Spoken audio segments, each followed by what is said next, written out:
everyone, and welcome into another edition of the GSMC College Football Podcast, brought to you by the GSMC Sports Network. I'm your host, as always, Tommy Brzee. It is Tuesday, October 22nd around here, and we have a great show for you today. We're kind of in that middle ground between Week 8 and Week 9, but I want to take a break here to figure out just what we have learned this year. I have 4 different things that I think we can carry with us throughout the rest of the season and give us a good idea of at least to keep our head on a swivel is probably the best way to put it. Then we'll get into the winners and the losers from this last weekend. Definitely a lot of winners in that Georgia football camp. No two ways about that. Then we'll get into superlatives coming out of Week 8. Biggest win of the week, individual performance of the week, which if you're watching one particular game, I think you know exactly who's going to win that one. And then we'll get into some questions that we have coming out of Week 8. I think one of the biggest ones is, what do we make of that Texas loss? How worried do we need to be about Texas moving forward? And definitely a very nuanced question more than anything else. Then we'll get into my top 12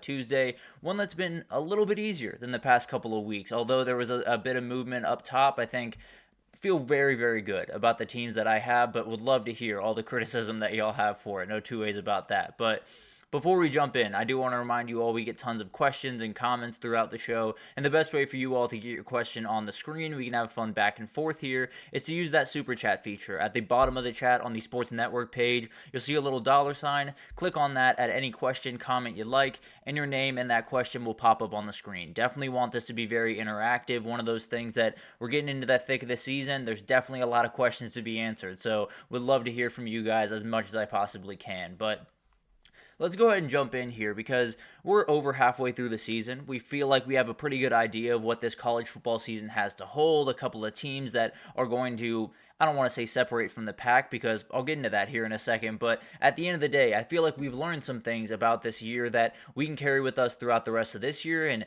maybe throughout the rest of the 12-team playoff era. And the biggest one is officiating needs to be fixed as soon as possible. Period. End of story. Because you're looking at all of the different things, even that happened this past Saturday. Like, we could hold it just to Austin, Texas, and I could find 4 or 5 different instances where the refs did something they absolutely should not do.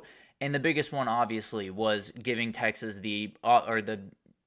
reversing the offensive pass interference to give Texas the pick in that moment, because the reality is the damage has been done. You've set the precedent that if you don't like a call, throw some stuff on the field. You might actually get kicked out of a game, which I guess is a little bit of a deterrent. But at the end of the day, if it's $250,000 to possibly give your team a win, it's not the craziest thing in the world. And that very well could have given Texas the win if Georgia didn't respond the way that they did. So one of those things that you absolutely have to fix. No two ways about that. And here's the thing. We're in a world in college football right now. We expanded to 12 teams. Everyone's really excited about it. I'm a little less excited about it, but plenty of people are very, very into the idea. The issue with that is more games matter across the board, and that's not an issue. I don't want to say that that's an issue, but that being said, it means that more calls matter than ever before. More refs matter than ever before. More of these decisions matter than ever before. We have to be able to do this better. This is a multi-billion-dollar sport. It is a sport that has infinite amounts of money to play around with, and they have part-time officials. It does not make sense. It should not be the way that we go about business, and it puts even the officials in a really bad spot, because the officials are in a position where they're trying to make the best calls as they see fit. They're being told different things conference to conference, and they're trying to enforce it to the best of their ability. These refs in the Texas-Bama game, I don't necessarily want to defend them too much because they made an outright mistake, and I think they should never be able to be allowed to call a game of that caliber ever again, and I very much mean that. All that being said, these refs are being put in a ton of impossible situations because the Big Ten refs are being told to handle targeting one way and the SEC refs another way, and we saw it on Saturday. They're being a little bit too ticky-tacky with that targeting call, and we have to look at that just as a whole in general at the end of the season. But overall, you look at all of the different instances, even from this past weekend. The Georgia-Texas disaster was the main among them, obviously, but we've seen misses in Miami games in the past couple of weeks, including that targeting call in the Cal game. We've seen crazy targeting calls just pretty much across the board this year, including one in the Georgia-Alabama game where I believe it was Dan Jackson that got kicked out of the game. Matthew Golden dropped his head too. They met each other right at the gap. I don't understand how that's Dan Jackson or Matthew Golden's fault, and if it's anyone's fault, kick them both out. That's the reality of that situation. They both initiated contact with their head, and that's the reality of that rule. So I don't understand the way that we're officiating in general. I think the biggest problem is we have no earthly idea who is being told what. We don't know if the Big Ten refs are being told to really crack down on targeting and be very aggressive about it, or they're being told, let the guys play a little bit more, be a little bit more lenient on that fact. We don't know all of this stuff, and that just is insane to me. We absolutely have to have some type of central governing body that says this is the way that we're going to officiate targeting, this is the way that we're going to officiate all these different instances, and this is the way we're going to handle it if a bunch of fans throw bottles on the field. We are not going to give them that call. Do you get the call wrong? Yeah, they absolutely would have. That would have been much more less of an issue than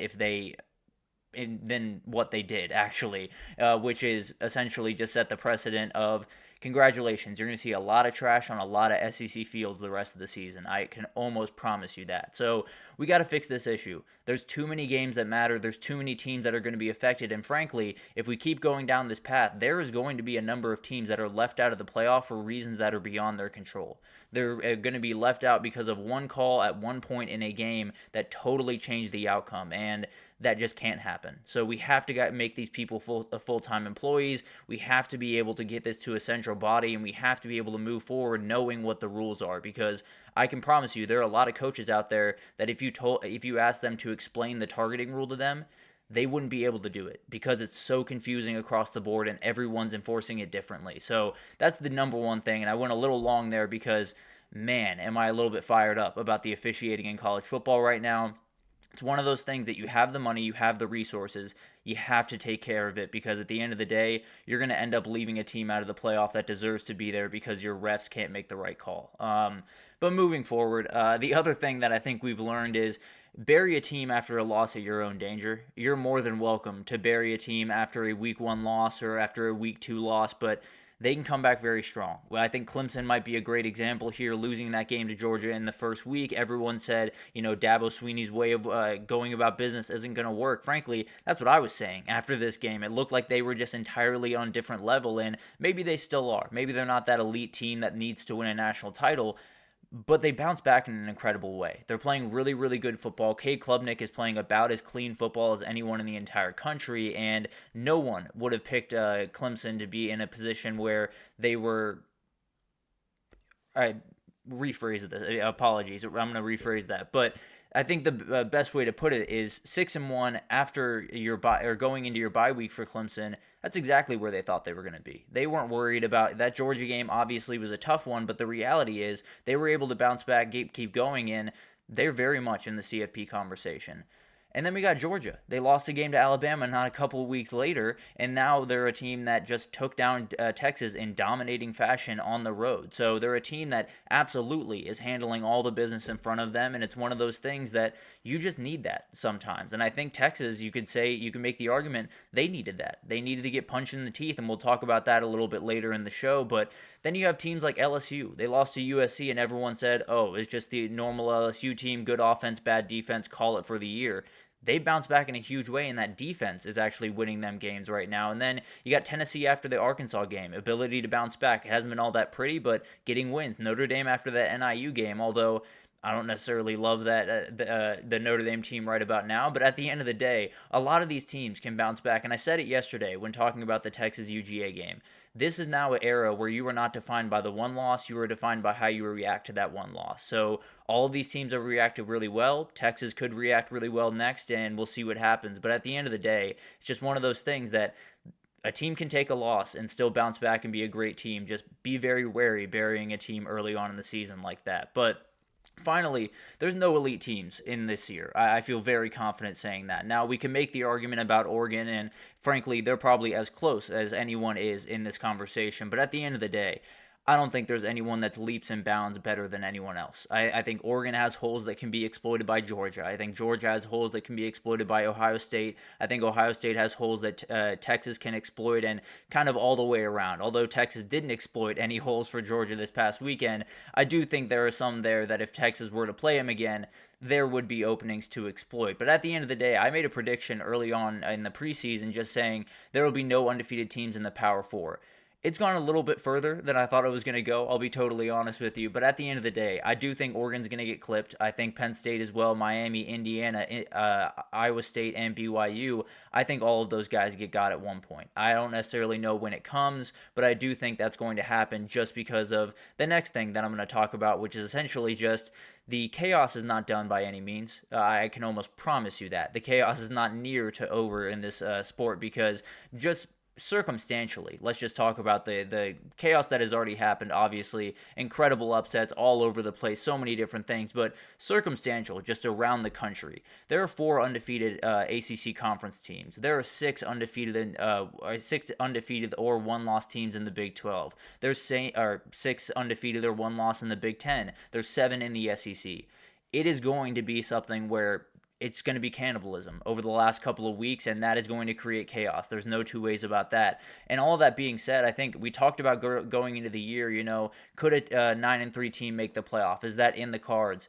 I don't think so. I think it's way more likely that a number of 10-2 teams are sitting on the outside looking in because of the no division model. It's creating a lot of confusion in the scheduling and how things break down. And then I think one of the biggest things here is you still have games of UGA Tennessee, LSU A&M, Ohio State Penn State, Texas A&M. You have so many games that are going to define all of the things coming forward. And I think that doesn't even factor in the G5, which is going to be an absolute nightmare. We have a huge one against Boise State and UNLV, which we will break down tomorrow. That's going to decide a lot of that. But this season has not has been defined as unexpected. That is exactly the way this season has been thus far, and I don't think it's going anywhere anytime soon. To me, this feels like just a sprint. What 12 teams can get to the finish line quickest, and if they can, then congratulations. But at the end of the day, I think the chaos is going to continue with us for quite some time this year, and we're just going to have to figure out where we stand at the end of it. So the biggest thing that I've learned this year is that officiating in this sport is as broken as I don't want to say as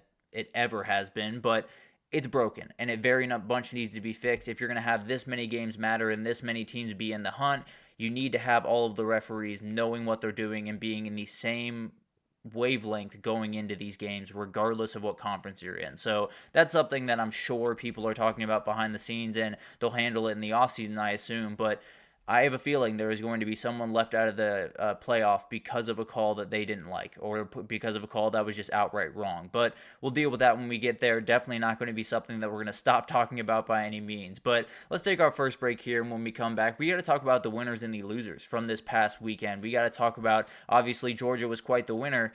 I don't think the rest of the SEC really won too much, but I'll break it down right after this.